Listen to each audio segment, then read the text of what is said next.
মানব জীবনের কতগুলো সত্য কথা। 40 বছর পরে শিক্ষাগত প্রমাণপত্রর আর কোনো দাম নেই, দাম আছে শুধু কর্মদক্ষতা।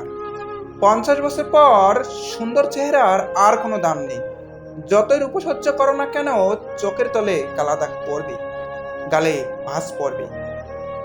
60-এর পরে অবসর, তখন পুরনো চেয়ারের কোনো দাম নেই।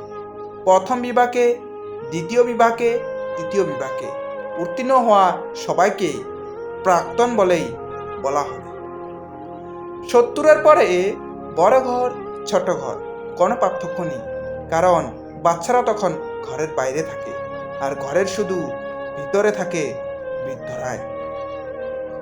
80 টাকা থাকলেও কোনো দাম নেই, কারণ তখন ঘোরাঘুরি করার ক্ষমতা থাকে না, তখন শুধু পাশে থাকা মানুষের দরকার। 90-এর পর বিছানায় পড়ে থাকার বাইরে আর কোনো কাম নেই, কারণ তখন ঘুমানো আর জেগে থাকার মধ্যে কোনো পার্থক্য নেই।